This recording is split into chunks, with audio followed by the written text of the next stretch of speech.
खिदिरपुर के मार्केट में भीषण आग लगने के बाद दमकल विभाग पर लापरवाही की आरोप उठे, जैसे देर से पहुंचना, पानी की कमी और इंजन खराब होना।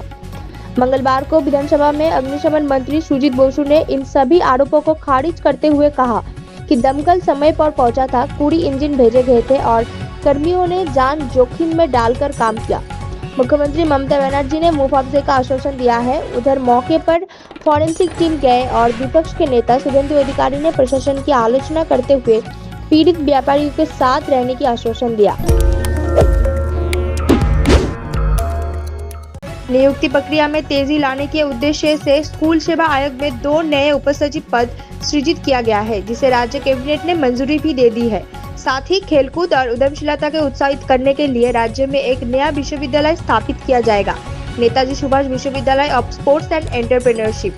इसके अलावा पशुपालन विभाग और सिविल सेवा नियुक्ति से संबंधित कई नियमों में संशोधन के प्रस्ताव को भी कैबिनेट की स्वीकृति प्राप्त हुई है।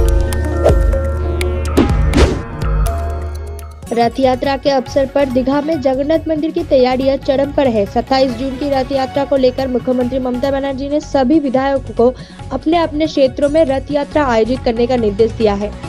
इस वर्ष दीघा से पहली बार रथ यात्रा निकलेगी, जिसमें मुख्यमंत्री स्वयं उपस्थित रहकर रथ की रस्सी खींचेगी। प्रशासन सुरक्षा और जन सहभागिता सुनिश्चित करने में जुटा है। ट्रंप ने दी चेतावनी, कहा तुरंत तेहरान खाली करे। इजराइल द्वारा ईरान पर हालिया हमले के बाद ट्रंप ने ईरान को नई परमाणु संधि न मानने के लिए जिम्मेदार ठहराया। उन्होंने कहा बड़ा खतरा आने वाला है। इसी बीच G7 समिट छोड़कर ट्रंप वॉशिंगटन लौट रहे हैं। इजराइल के हमले में कई ईरानी सैन्य अधिकारी और परमाणु वैज्ञानिक मारे गए हैं, जिससे मध्य पूर्व में तनाव चरम पर है। सोशल मीडिया की एक महिला मित्र के प्रलोभन में आकर उत्तर कोलकाता के एक व्यक्ति ने एक फर्जी फॉरेक्स प्लेटफॉर्म में निवेश कर 72 लाख रुपए गंवा दिए। शुरुआत में लाभ दिखाकर जालसाजों ने धीरे धीरे उससे बड़ी रकम निवेश करवा ली। अब जब उसने पैसे वापस मांगने की कोशिश की, तब पता चला कि वो कंपनी पूरी तरह से फर्जी है। इस ठगी का शिकार होने के बाद उन्होंने अमर स्ट्रीट थाने में शिकायत दर्ज करवाई। इस मामले में पुलिस और प्रवर्तन निदेशालय ईडी ने एक बड़े साइबर ठगी गिरोह का पता लगाया है। जांच अभी भी जारी है।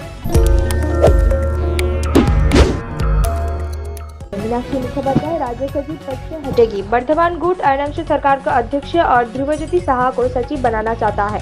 इसके साथ कलकत्ता गुट कुलतन दासगुप्ता को पद दिलाने की कोशिश कर रहा है। इसके साथ साथ दीक्षिताधार का नाम भी चर्चा में है, लेकिन वो दिल्ली इकाई के सदस्य में है। राज्य सम्मेलन 21 से 23 जून को बहरमपुर में होगा, वही पदों का फैसला होगा। वोट से पहले मुर्शिदाबाद में सुरक्षा बढ़ाने के लिए बैरकपुर से राज्य सशस्त्र पुलिस की 8वीं बटालियन को सिटी में स्थानांतरित किया गया है। सभी हथियार, वाहन और बलों को आयरन मॉडल स्कूल में रखा गया है। वक्फ कानून को लेकर पहले हुए अशांति से सबक लेकर ये कदम उठाया गया है। अब जब तक नया कमांडेंट की नियुक्ति नहीं होती, तब तक 9 बटालियन को कमांडेंट जिम्मेदारी संभालेंगे। प्रशासन ने बताया कि यह निर्णय सुरक्षा सुनिश्चित करने के लिए लिया गया है। अहमदाबाद विमान दुर्घटना में अब तक 125 मृतदेह की पहचान हो चुकी है, जिनमें से 83 को परिवार को सौंपा गया है।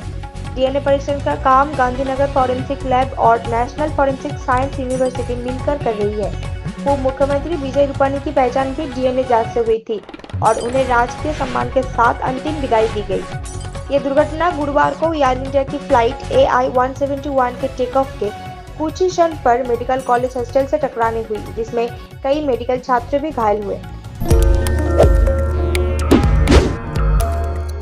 ईरान इजराइल युद्ध के चलते हार्मुज जल्द मरम्मत बंद होने की आशंका है, जिसमें भारत की तेल आपूर्ति बाधित हो सकती है। इससे पेट्रोल डीजल के दाम बढ़ने और अर्थव्यवस्था पर असर पड़ने का खतरा है। केंद्र सरकार दक्षिण अफ्रीका से तेल आयात पर विचार कर रही है, पर यह पर्याप्त नहीं होगा। भारत के पास फिलहाल 74 दिनों का तेल भंडार है। बांग्लादेश की पूर्व प्रधानमंत्री शेख हसीना और पूर्व गृह मंत्री असदुज्जमान खान पर मानवता विरोधी अपराध के मामले में अंतर्राष्ट्रीय अपराध ट्राइब्यूनल ने 24 जून तक आत्मसमर्पण का आदेश दिया है। कोर्ट ने चेतावनी दी है कि अगर वो पेश नहीं हुए तो उनकी अनुपस्थिति में मुकदमा चलेगा। पुलिस रिपोर्ट के अनुसार दोनों भारत में छिपे हुए हैं। आप देख रहे हैं न्यूज़ UNI।